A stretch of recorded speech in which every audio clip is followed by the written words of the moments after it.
Bonsoir à tous. Donc, je suis ravie de vous accueillir à cet atelier sur comment se former, faut-il, et comment se former aux soft skills. Alors, si vous êtes ici ce soir en tant que RSSI, normalement, c'est que vous souhaitez développer des compétences générales, parce que voilà, le scoop de la soirée, c'est la traduction officielle en bon français. Des compétences générales aux côtés de vos compétences techniques en matière informatique, sécurité informatique et autres. Alors, je m'appelle Cécile Desjardins, je suis journaliste et je suis très heureuse d'être dans ce sujet aujourd'hui en compagnie de trois experts. Alors, Sabrine Guilleneuf, pardon. Hop. Sabrine, tu es administratrice du Césin et RSSI. C'est ça, bonsoir à tous. À tes côtés, Gérard Lecomte. Gérard, tu es directeur de programme de cybersécurité à la Société Générale. Mais tu es aussi coach et mentor. Tu nous expliqueras comment, en termes de temps, tu y arrives. Je pense que... C'est compliqué, mais on y arrive. À tes côtés, Nicolas Vieillard. Nicolas, tu es Cybersécurité Operation Director chez Danone et administrateur du Clusif. Exactement. Bonjour tout le monde. Alors, on a environ 45 minutes devant nous. Je gratterai ce qu'on a perdu. L'idée, c'est peut-être... Alors, c'est pas très long, 45 minutes, mais c'est vraiment un sujet sur lequel c'est intéressant aussi de vous écouter, d'avoir des témoignages, des questions. Donc, voilà, c'est plus participatif que d'autres ateliers. N'hésitez pas à prendre la parole, je vous tendrai le micro. D'ailleurs, c'est important de parler dans le micro parce qu'on est enregistré et ce sera réécoutable ensuite. Pour commencer, j'avais envie, même assez rapidement quand même, de poser la question du pourquoi. Pourquoi c'est important d'avoir des soft skills? Et Sabrine, pourquoi est-ce que, en fait, tu as pensé, parce que tu étais à l'origine, pourquoi cette table ronde? Alors pourquoi cette table ronde? Je pense que c'est quelque chose qui va vous parler. Notre métier a beaucoup évolué sur les dernières années. Moi, quand j'ai démarré en tant qu'RSSI il y a 5 ans, ce que je faisais et ce que je fais aujourd'hui, les interlocuteurs qui changent, etc.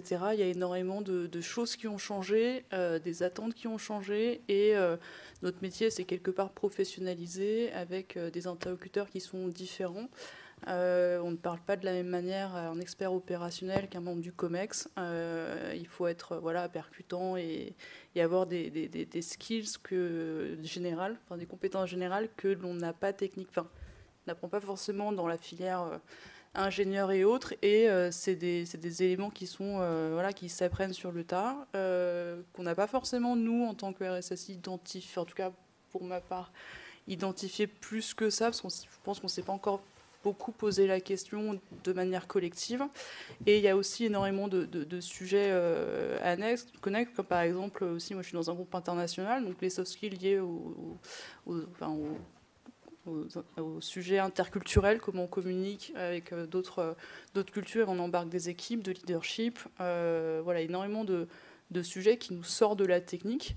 Et c'est pour ça que je trouvais ça intéressant comme table ronde et que j'avais proposé au comité éditorial des Assises pour se dire, on profite de cet instant d'échange dans la continuité d'études du stress qu'on avait fait aussi, qui était, j'ai mis être un peu à côté des sujets pour aussi prendre de la hauteur sur tout ça. Donc voilà la genèse en fait de cette table ronde. Nicolas, en complément, pourquoi toi tu voudrais développer des soft skills? Alors, je pense que dans le cadre de nos activités, alors pour ceux qui, comme moi, n'ont plus besoin d'aller tellement chez le coiffeur ou ont connu le bug de l'an 2000 à 20 ans passés, on avait un job à l'époque qui était cadre. Et atteindre le niveau cadre supérieur était quand même relativement peu courant. Aujourd'hui, c'est plus le cas. Aujourd'hui, on peut aller à des postes de direction. Seulement, c'est pas avec nos connaissances techniques, c'est avec justement tout ce qui est soft skills, et je pense que ce serait intéressant justement de pouvoir le partager ensemble. Gérard? Alors pour compléter le propos de Sabrine, je vais y arriver, Sabrine, c'est ça, je ne vais pas me tromper. Je pense qu'on a dit qu'il y a un sujet de communication avec le COMEX. Tout à l'heure, derrière la conférence d'ouverture, je ne sais pas si je parle bien dans le micro, c'était redit que les RSSI doivent être de plus en plus présents dans les boards des entreprises. Et c'est clairement une tendance ces dernières années dans les grandes entreprises. Ça allait de plus en plus. Est-ce qu'on a atteint la cible qu'on souhaite atteindre, que tous les RSSI sont vraiment dans les boards Déjà, est-ce qu'ils parlent régulièrement avec leur CEO? Ça, on n'y est peut-être pas encore partout, en tout cas chez certains, oui. On voit que c'est une tendance aussi qu'on a besoin de communiquer avec des personnes qui ne sont pas de la même filière de formation. Filière formation RSSI, c'est plutôt des gens de la technique, beaucoup dans l'IT, pas que. Il y a aussi des RSSI qui ne viennent pas que de l'IT, évidemment. Mais on a un sujet sur la communication, savoir communiquer. Je ne parle pas de faire marketing, je parle de communiquer avec des humains et se faire comprendre, savoir influencer les autres. Avoir du leadership, parce que le leadership, ça se passe au niveau de l'entreprise, mais ça se passe aussi avec ses propres équipes. On a un vrai sujet sur le fait d'attirer les talents dans la cyber. Pour les attirer, on n'attire pas les mouches avec du vinaigre. Clairement, il faut montrer un peu de leadership et donner envie aux gens de venir travailler pour vous, en fait. Donc c'est tous ces soft skills-là que je voudrais qu'on discute aussi, qu'on aborde, et puis on fera réagir. Alors, dans les soft skills de Gérard, vous avez vu, il y a une capacité à gérer de la mind map qui est assez impressionnante. Donc, il nous a envoyé tout un schéma de réflexion pour préparer l'atelier et on trouvait que c'était intéressant. Alors, tout ça sera mis à disposition, hein, vous arrachez pas les yeux. Mais peut-être si je reviens un peu en arrière, voilà. L'idée, c'était au-delà de sa compétence en cyber, qu'est-ce qu'on fait? Donc, qu'est-ce qu'on a besoin de faire? Alors, bon, je ne vais pas vous relire le slide, mais l'idée c'était de poser, il y a plusieurs raisons et je pense que ça peut être intéressant de savoir pourquoi pourquoi on veut des soft skills éventuels. Et on y reviendra. Et hop, et donc là, on a déjà, j'étais passé là parce que Gérard avait commencé, quels soft skills il faut développer. Et Sabrine, je te redonne la parole peut-être sur toi, les besoins que tu as ressentis. Quels sont les soft skills? Il y en a énormément qu'on a déjà cités. Si je devais en retenir quelques-uns, c'était surtout de pouvoir prendre de la hauteur, d'avoir de comprendre que le cyber s'intègre dans une organisation et un métier qui est différent.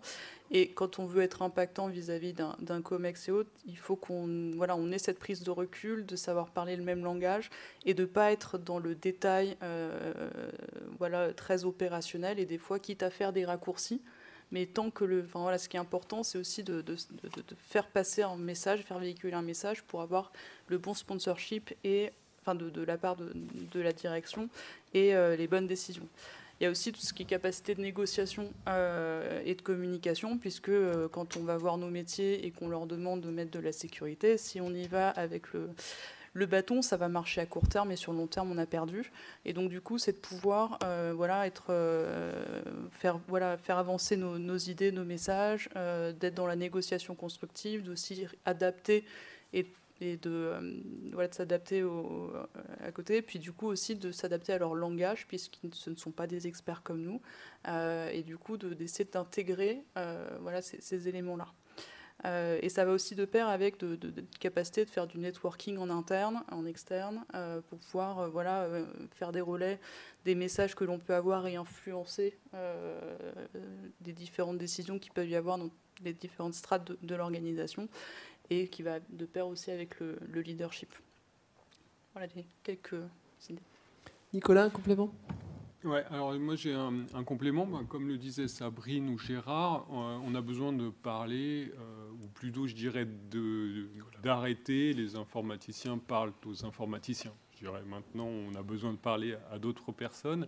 Et pour ça, je dirais, il y a deux qualités aussi qui sont importantes. La première, c'est l'empathie, c'est-à-dire se mettre à la place de la personne. Parce que finalement, les collaborateurs, ils n'ont pas envie de faire mal, je dirais les choses. Ils ont seulement leurs enjeux à eux, qui sont les enjeux opérationnels, leur activité, etc. Et là, ils ont besoin qu'il y ait quelqu'un qui puisse les aider, qui puisse aussi, je dirais, leur parler dans un langage compréhensible et faire de la pédagogie, qui est pour moi le deuxième point très important. Voilà. Je vous ai promis des réactions. Est-ce qu'il y a des choses qui vous manquent? Est-ce que, avant d'aborder le comment, est-ce qu'on va pouvoir les développer?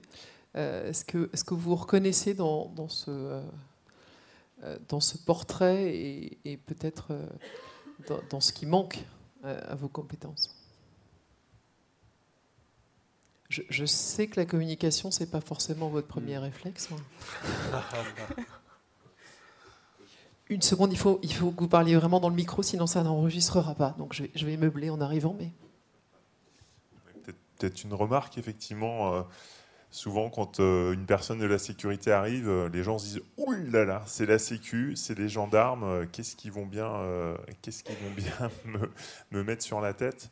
Donc ça, je pense que c'est un vrai sujet. J'aimerais bien voir aussi vos retours. Comment on passe du « c'est le gendarme qui est là pour nous embêter » à « c'est un allié qui protège l'entreprise vis-à-vis de méchants qui sont à l'extérieur ».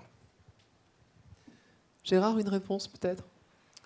Directement sur ce point-là, je vais parler de leadership. Et dans le leadership, il y a le personal branding. Vous, en tant que... ça marche pas bien ? Mieux comme ça ? Ouais, donc dans le leadership, il y a un élément important qui est le personal branding. Donc l'image que vous allez construire de vous-même en tant que RSSI. Et puis ce qu'on disait tout à l'heure, c'est la communication que vous allez pouvoir faire avec le board et les messages que vous allez passer. Alors il y a un peu de marketing que je voulais évacuer du sujet de la communication, mais qu'on va réintroduire en répondant à votre question sur comment la SSI accompagne les métiers, l'IT. Et on n'est pas juste des policiers, on est là pour les aider et à créer de la valeur. Et donc c'est changer cette image de marque. Voilà, c'est tout l'enjeu du RSSI d'aujourd'hui, je pense. On n'est plus dans le RSSI policier, évidemment, vous l'avez bien dit. Il y avait une autre remarque, je sais.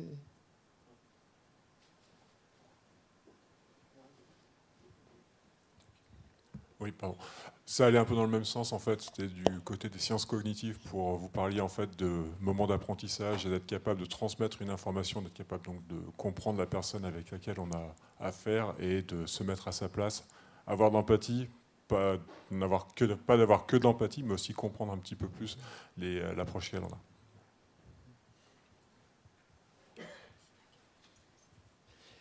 Nicolas, peut-être Oui, je dirais qu'effectivement, ce qu'il faut surtout ne pas être, c'est être psychorigide et dire voilà, il y a des règles et on respecte les règles, et puis sinon, c'est honte à toi et à ta descendance sur 5 générations.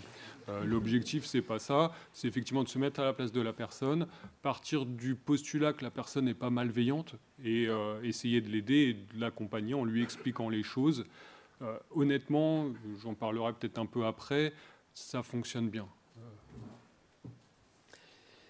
Gérard, on est déjà passé un cran après, mais je voudrais peut-être que tu reviennes sur ton modèle pyramidal. Et donc, je disais tout à l'heure, c'est important de savoir ce qu'on veut. Je vais revenir en arrière. Je vais introduire ce sujet pyramidal, mais je pense que dans les soft skills, c'était ce que je vais apporter aussi sur cette table ronde, il y a une base fondamentale, selon moi, qui est le self-awareness. Bien se connaître soi-même en français dans le texte. Pourquoi ? Parce que c'est le début de tout pour savoir comment en fait on apparaît vis-à-vis des autres. Et comme Nicolas l'a dit, c'est se mettre dans les bottes de l'autre, c'est aussi se percevoir soi-même. Et donc cette connaissance de soi-même est importante pour savoir mieux interagir avec l'autre. On reviendra dessus un peu plus tard dans la table ronde, peut-être plutôt sur la fin d'ailleurs. Et se mettre dans les bottes de l'autre, c'est aussi avoir cette intelligence émotionnelle. Donc le EQ, EQ, voilà. On a parlé d'empathie, on a parlé de toutes ces choses-là. C'est aussi la capacité de communication et de comprendre le métalangage de l'autre quand il communique. Si je vous dis que je suis super content d'être là, vous voyez bien que ce n'est pas super communicant. Je ne suis pas aligné avec mon message oral. Et voilà, vous avez compris ce que je voulais dire. C'est toute la communication non orale qui est importante de bien capter, comprendre les zones de stress de son interlocuteur, et c'est ce qu'on appelle la calibration en PNL. Voilà, ça c'était le premier point. Sur la communication non orale, tu avais même un chiffre à nous donner, je crois. Oui, alors ce qu'on dit, effectivement, dans la communication, il y a ce qu'on dit, c'est de l'ordre de 10%, alors les chiffres ne sont pas précis parce que c'est qualitatif, hein. Il y a la façon de le dire, et puis il y a la communication non verbale. Si je vous dis je suis super impliqué en étant affalé sur ma chaise, je vais le redire mieux dans le micro, affalé sur ma chaise, vous voyez bien qu'il y a le verbal de mon corps, il y a le ton de ma voix et il y a le fond du message. J'en ai vu 3 se redresser là. Voilà. Pardon. Voilà, j'enfonce des portes ouvertes, je sais, mais c'est important de se le dire parce qu'on ne le pratique pas toujours et c'est important aussi de de faire ce personal branding sur cette propre communication. On n'est pas toujours aligné avec ce qu'on veut dire sur notre méta-communication. Voilà, pour aller au-delà de cette intelligence émotionnelle, ce qu'on voulait partager aussi, c'est quand on veut grandir, quand on est RSSI, c'est qu'est-ce qu'on devient après être RSSI. Beaucoup de RSSI se posent la question. Alors oui, je peux prendre un autre poste de RSSI dans une autre entreprise, mais quand je suis bien dans mon entreprise, j'ai envie de grandir, faire autre chose et voir monter.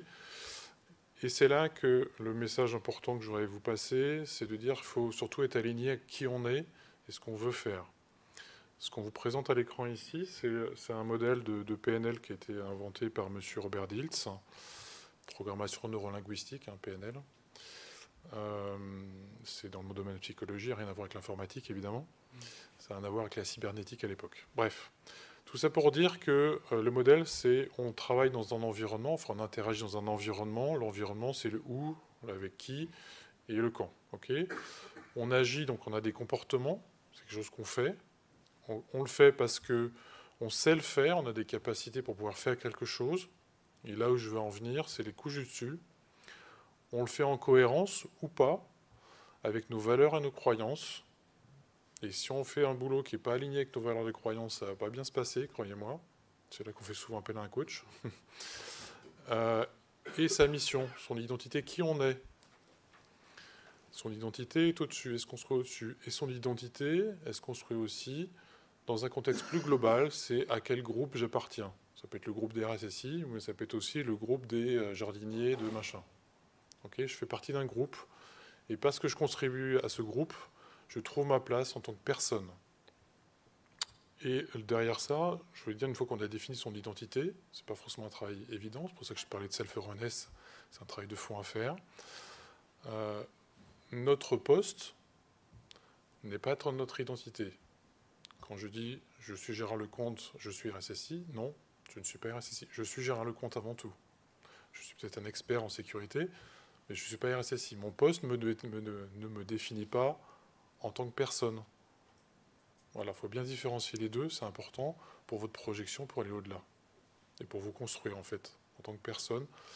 Et en général, on va peut-être dire la crise de la quarantaine ou de la cinquantaine, quand on se prend une deuxième carrière, parce que je veux dire, on commence à se poser ces bonnes questions-là. Beaucoup de gens changent de carrière parce qu'ils ont démarré par quelque chose qu'ils savaient faire, et puis après ils disent ça ne correspond plus à ce que je veux faire. Et on passe à un deuxième job. C'est un peu ce qui m'est arrivé, mais ça c'est une autre histoire. Est-ce qu'il y a une ou deux questions sur ces schémas qu'on vient de voir Je vous laisse méditer. Je vais vous laisser un peu. On va continuer. Mais très concrètement, alors, parce que c'est bien d'avoir défini pourquoi on veut des soft skills et lesquels. Comment concrètement on peut s'améliorer sur les différents points? Quelles sont vos pistes?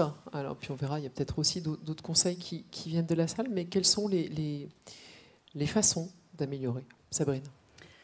Alors, moi, la façon que j'ai m'améliorer sur ce sujet-là, c'est que j'ai un accompagnement très fort de mon management là-dessus. Mon N+1 me coach sur ces questions-là. Et voilà, et mon groupe dédie beaucoup de temps là-dessus. Et mais voilà, je sais que j'ai une chance très importante là-dessus, que c'est pas toujours le cas. Et puis, je sais que j'ai aussi des possibilités de demander des formations, mais c'est vrai que la question, c'est mais finalement lesquelles? Parce qu'il y en a tellement. Et pourquoi faire? Quel est le but? Donc c'est aussi cette histoire de self-awareness qui est essentielle, puisqu'il faut vraiment qu'on soit intimement convaincu de ce qu'on veut faire et de bien se connaître et de savoir sur quel point on veut progresser avant de pouvoir vraiment y aller et se donner les moyens, au sens ressources internes, de pouvoir développer, parce que c'est des choses qui remuent quand même. Hein. Quand on travaille sur ces questions-là, ça remue quand même pas mal à titre personnel. Donc, Gérard, tes pistes concrètement? Et comment est-ce que tu as évolué même de ton ancien poste à ton nouveau mentorat? Voilà, c'est une tripotée de soft skills. Ça, je fais 2 secondes sur mon histoire personnelle.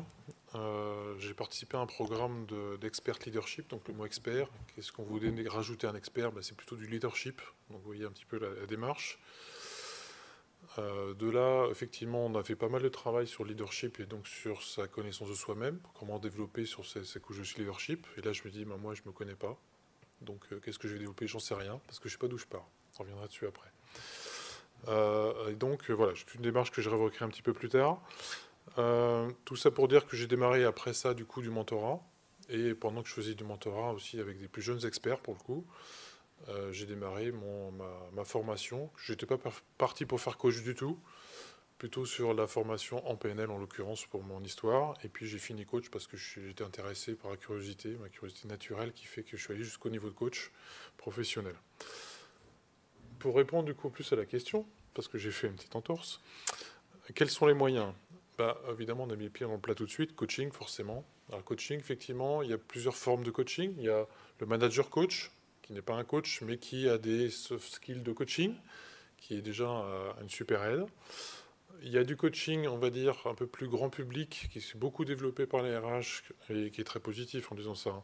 C'est le co-développement des pratiques professionnelles, son petit nom, le CODEV.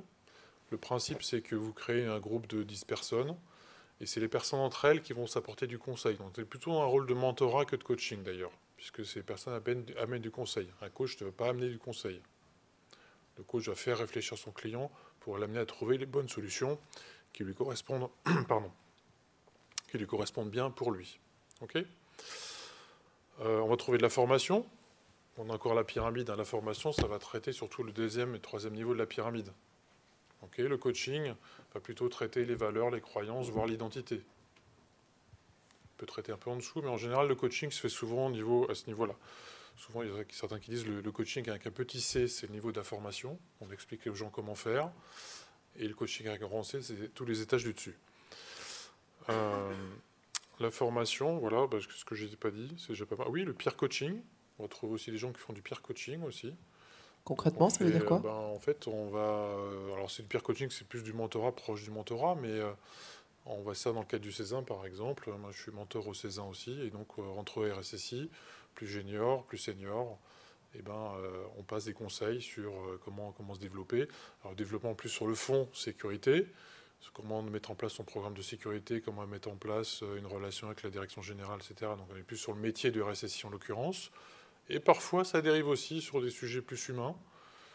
J'arrive pas à communiquer avec telle personne, ça se passe pas bien avec mon management, voilà, des sujets comme ça. Comment est-ce qu'on débloque des sujets ? Donc ça peut se passer entre collègues ou homologues, et ça peut se passer avec un coach, comme on l'a vu tout à l'heure, ou avec ses pairs qui ne sont surtout pas dans le même secteur hiérarchique que vous. Quand je parlais du CODEF tout à l'heure, c'est des gens qui ne sont pas dans le même secteur que vous pour avoir une liberté de parole.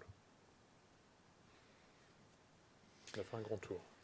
Nicolas, quelles sont tes pratiques et tes conseils ? Alors, moi, j'ai quelques sujets. Le premier, c'est le monde associatif. Alors, il y a le monde associatif, je dirais privé, évidemment, qui peut vous aider, vous sortir, je dirais, la tête de l'eau et vous faire gagner en ouverture d'esprit, peut-être. Et ensuite, il y a aussi toutes les associations liées à la cybersécurité. On a dit le Césin, il y a le Clusive. Vous allez voir, à côté, il y a, je dirais, les stands des associations. Au-delà des aspects, des discussions techniques qu'on peut avoir, il y a quand même tous les soft skills que vous pouvez développer. Par exemple, nous, dans notre cas, on vient ici non pas parce qu'on appartient à une société privée, mais parce qu'on est membre de ces associations-là. Et donc c'est une possibilité finalement qu'on n'a pas forcément tous les jours, qui est de parler devant 60 personnes. Donc c'est ces discussions-là, bien sûr le relationnel, etc., qui sont très importants. Après, il y a d'autres choses. Je dirais, j'ai pas fait que de la cybersécurité dans ma vie. Alors, vous me direz, tout le monde n'est pas parfait, j'en suis désolé. Et il y a eu des moments, en fait, dans ma carrière où j'ai eu soit une phrase, soit un soutien qui m'a permis de passer au niveau du dessus. Et j'ai eu le cas, par exemple, quand je faisais de l'audit à l'international, moi, j'étais assez jeune, et j'avais une difficulté qui était d'aller expliquer à des CEO de filiales d'un grand groupe que finalement le travail il était perfectible. Et là, on avait des formations et des accompagnements avec les écoles de journalisme pour savoir un peu mieux écrire que des informaticiens, si je peux me permettre. Et là, ce qui se passait, c'est que j'ai expliqué ce cas de figure. Et la personne m'a dit, mais écoute, si on t'envoie à l'autre bout du monde pour des meetings, c'est pas par philanthropie, c'est que tu es légitime. Et ta société, elle ne s'amuserait pas à payer un billet d'avion pour aller en Arabie Saoudite ou je ne sais où, s'il n'y avait pas une utilité. Et ça m'a permis, je dirais, vraiment de me rassurer là-dessus. Et après, il y a eu autre chose. Il y a dans un précédent poste aussi, où là, j'étais RSSI, et ma responsable hiérarchique me dit, écoute, je te fais confiance sur tout ce qui est technique, etc. C'est ton job, je ne vais pas te challenger là-dessus et je ne vais pas te mettre des objectifs sur le nombre de vulnérabilités ou je ne sais quoi.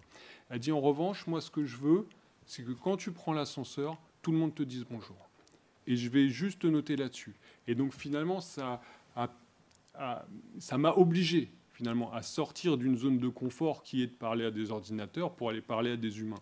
Et c'est ces petites choses, je dirais, qu'il faut saisir pour pouvoir passer au niveau du dessus. En tout cas, c'est vraiment comme ça que je l'ai vu et ça a été des vraies opportunités. Sabrine, je voudrais ta réaction sur la première partie. Nicolas est administrateur du CLUSIF. Toi, tu es administratrice du CESIN. Est-ce que tu as le même constat ? Qu'est-ce que ça t'apporte ? Oui, effectivement, j'ai le même constat parce que ça nous donne des opportunités assez incroyables d'intervenir. Alors, pas forcément en tant qu'administratrice, mais ne serait-ce que membre du CESIN en tant que tel. On a différents événements sur lesquels on peut intervenir, on peut raconter des choses, on peut échanger avec les pairs. Et mine de rien, parler devant 60 personnes et des fois au CESIN on est un peu plus nombreux avec la retransmission, etc. Mais c'est un peu intimidant quand même, surtout que c'est mes pairs et experts et donc du coup je me dis est-ce que je vais dire une bêtise. Donc du coup ça m'a beaucoup appris sur comment avoir confiance dans mon discours et pouvoir parler. Donc moi ça m'a aidé et ça m'a aussi aidé en interne parce que quelque part maintenant parler en interne devant des gens, parler en public, ça va quand même beaucoup mieux qu'au tout début, quoi. Donc c'est des vraies opportunités à saisir pour s'entraîner sur ce genre de choses. Et puis en tant qu'administratrice, c'est plus sur les prises de responsabilité qu'on peut avoir et les différents sujets qu'on a à traiter, quelque part on est, je vais pas dire un peu chef d'entreprise mais d'une association parce qu'on voit des sujets qu'on ne voit pas quand on est RSSI et qui sont plus du niveau direction générale. Voilà. Mais au niveau d'une association, Engagez-vous, engagez-vous. C'est ça. Donc on recrute au CESIN et je pense que tu recrutes aussi au SUMDI. Et l'un n'empêche pas l'autre. On peut être membre des deux, c'est mon cas par exemple. Et je m'en porte très bien. Je voudrais vous challenger un petit peu. L'année dernière, avec Sabrine, on a animé, j'ai animé ici même une table ronde sur le burn-out. Je ne vais pas revenir sur le sujet général, mais globalement, vous êtes quand même très, très occupés. Donc, si on considère que votre vie professionnelle, à le bas de la pyramide, on va dire le rouge, là, c'est très, très occupant. Vous avez peut-être une vie privée. Comment vous arrivez concrètement à caser dans votre emploi du temps tout ça? Alors, du coup, en fait, moi, j'ai pris le temps. Et ce qui est assez incroyable, c'est qu'en ayant pris le temps, ça m'a dégagé du temps sur le long terme. C'est-à-dire que grâce à tous ces soft skills et autres que j'ai pu acquérir au fil du temps, j'ai une meilleure gestion de mon stress, j'ai une meilleure gestion de mon temps, des priorités, des combats menés ou pas.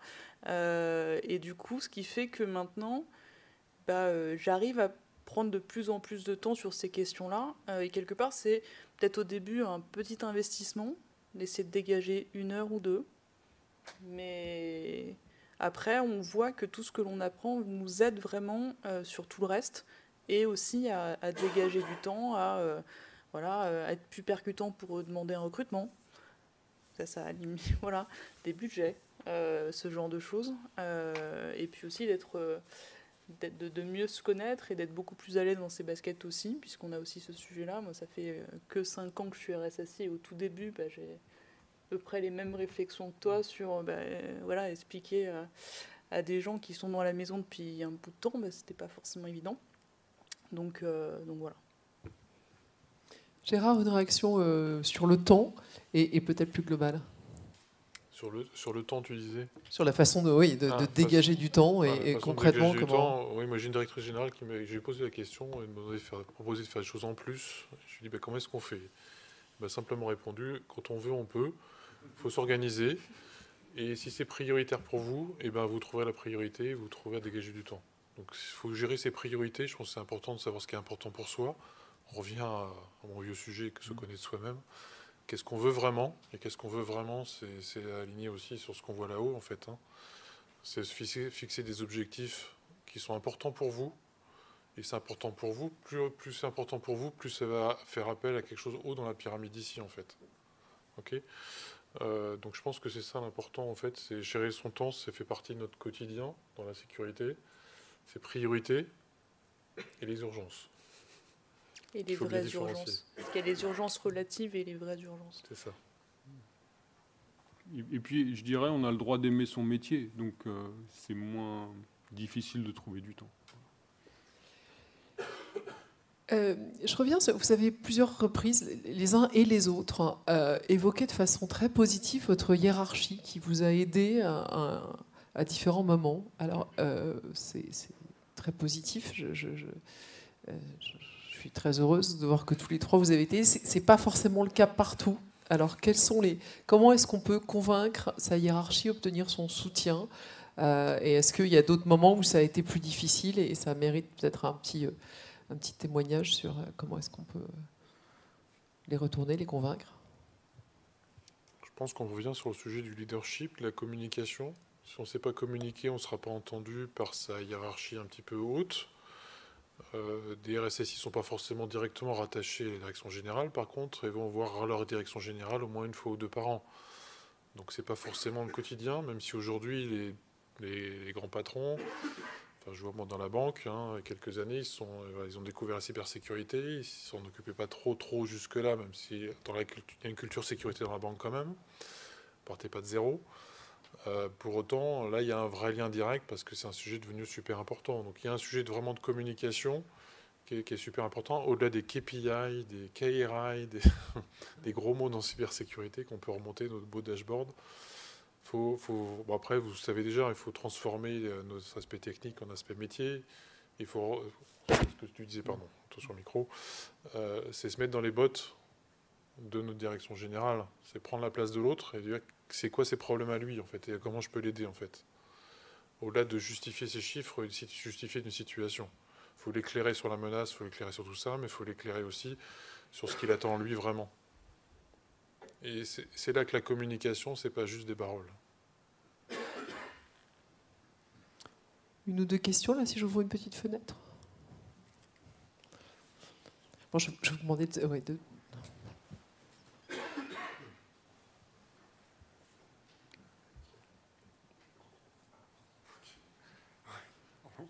Bonjour, Bertrand Ferriol, je suis CISO de Total Energy pour la branche raffinage chimie. Vous parlez beaucoup de l'introspection. Par contre, moi, je fais quand même pas mal de formations, comme vous disiez là, sur la PNL. Et on nous parle beaucoup de la connaissance des autres. Parce que pour moi, on ne parle pas à quelqu'un qui est introverti, par exemple, comme on parle à quelqu'un d'extraverti. Et en fait, pour moi, dans ce que vous dites, il manque un petit peu de regarder comment les gens se comportent pour pouvoir adresser un message adapté. Et pas seulement de la com, comme vous dites, budget... C'est pour Gérard, ça, je pense. Je crois, oui. Alors, j'en ai parlé un petit peu tout à l'heure. Effectivement, il y a un mot que je n'ai pas prononcé, c'est dans la communication, il y a calibrer l'autre, effectivement, savoir comment est-ce qu'il est, plutôt extraverti, plutôt introverti, effectivement. Alors, derrière ces mots-là, en fait, on va comprendre des comportements.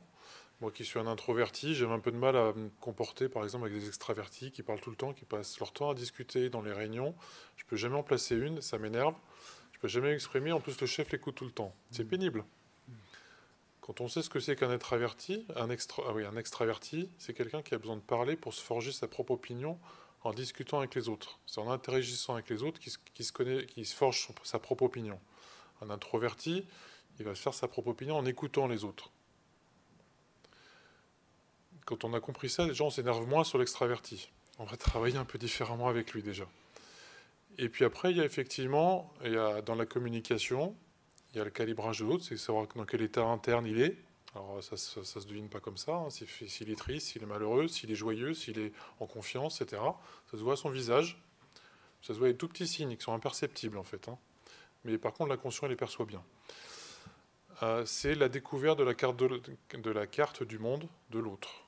Ce qu'on appelle ça en PNL, c'est son monde à lui. Ses références, ses croyances, on revient sur ces histoires, quelles sont ses croyances à lui?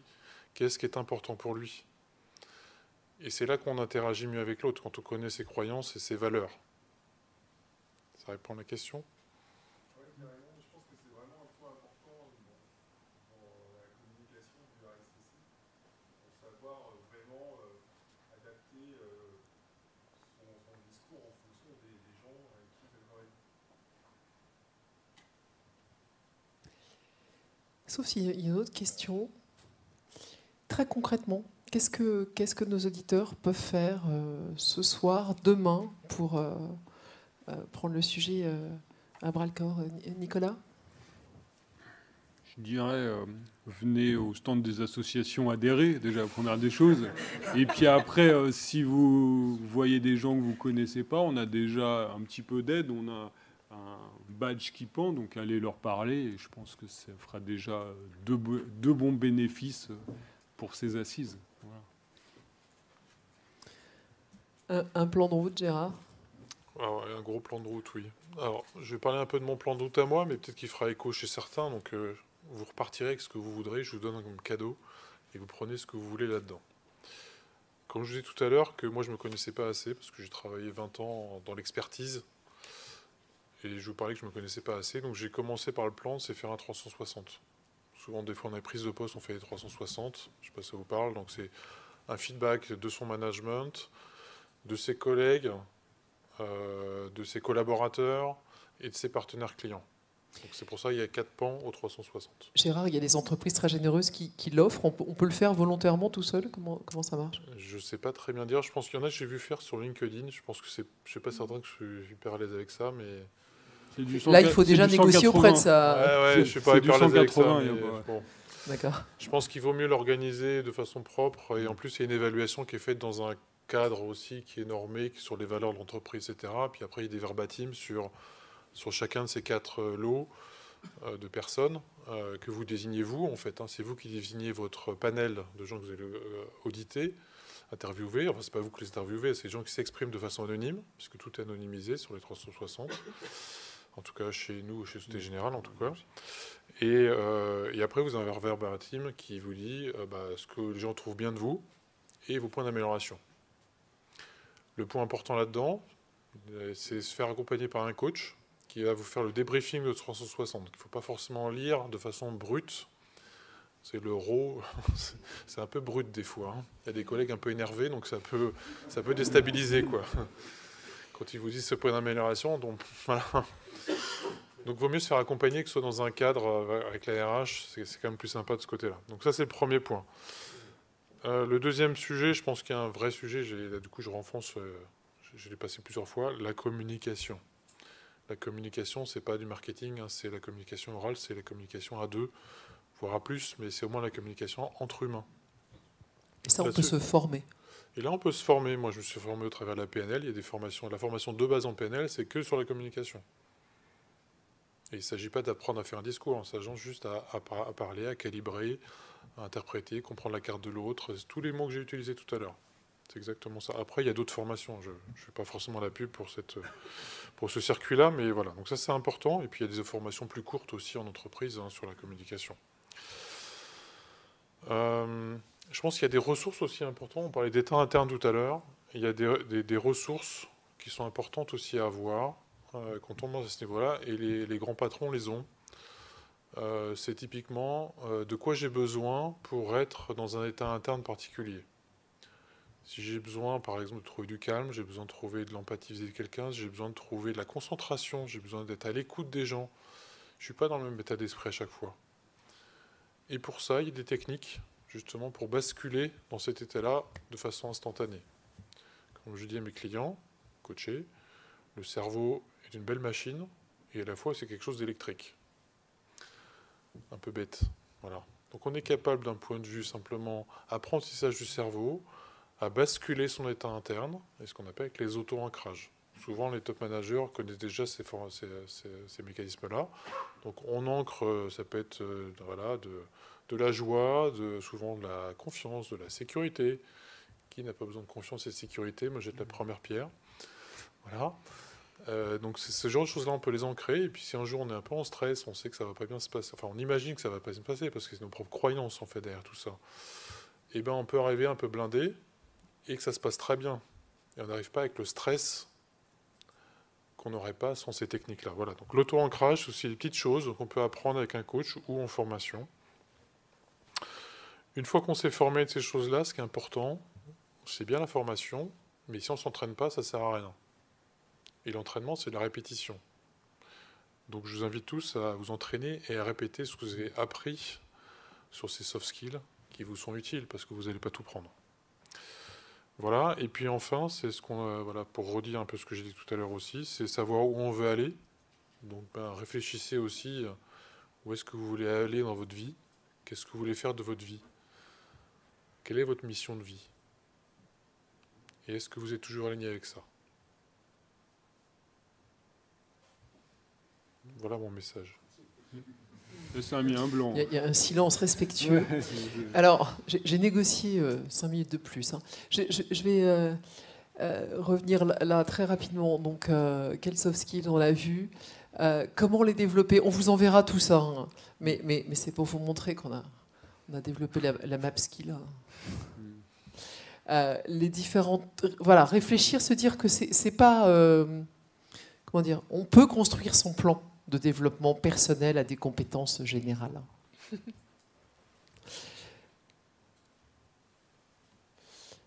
Les freins, on en a parlé, enfin, j'ai soulevé le problème du temps.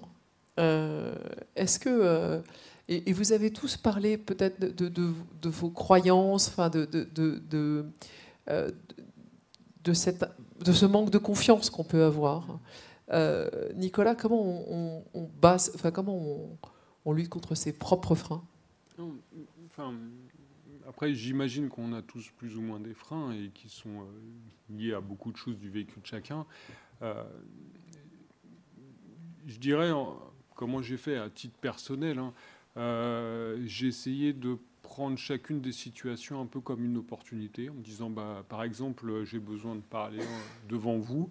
Soit je peux me dire c'est hyper stressant, qu'est-ce que je vais faire un malaise et tout ça, ou alors me dire finalement c'est une occasion, je suis là pour partager, je veux donner des choses et recevoir aussi peut-être, et après c'est vraiment les quelques phrases qui m'ont été données au cours de la carrière ou ces quelques gestes de la personne qui tend la main que j'ai essayé de prendre en me disant ah ouais finalement ce plafond de verre il est peut-être un peu plus haut que ce que je pensais. Donc, voire peut-être qu'il est franchissable.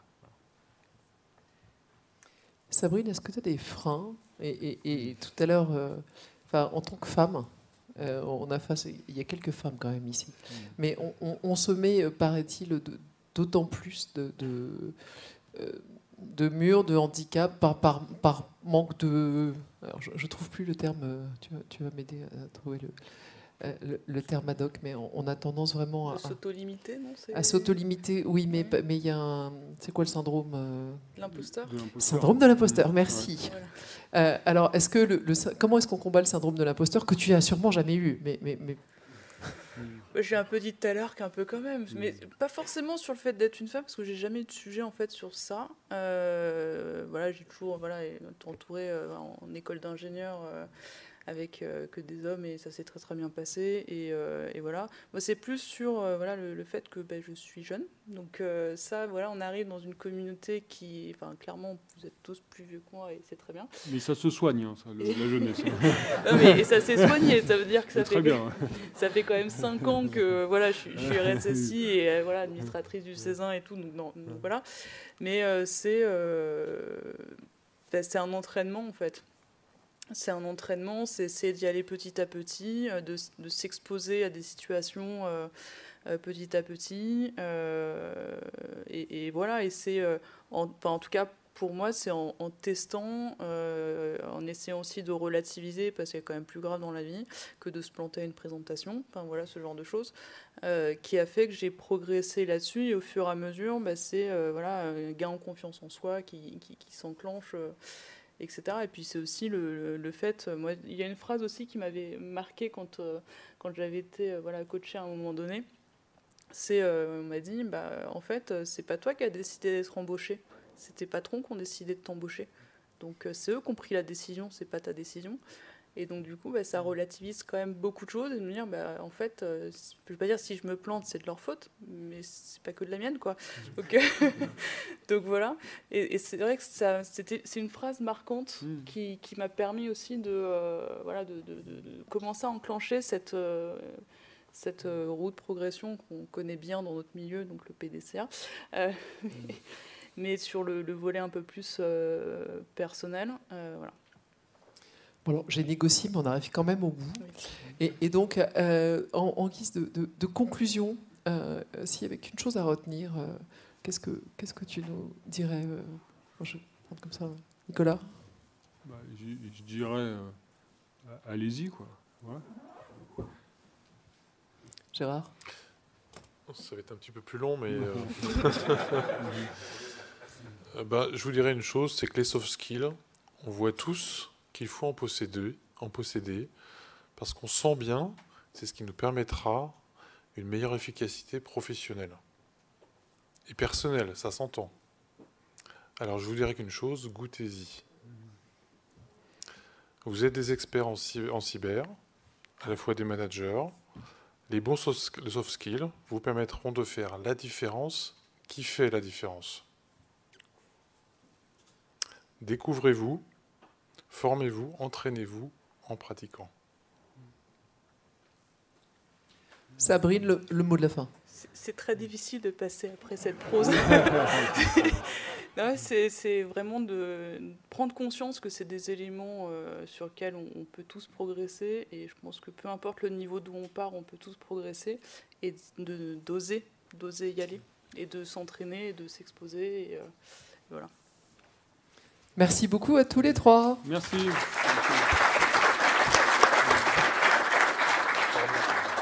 Bravo à toi aussi. Ouais, merci à vous.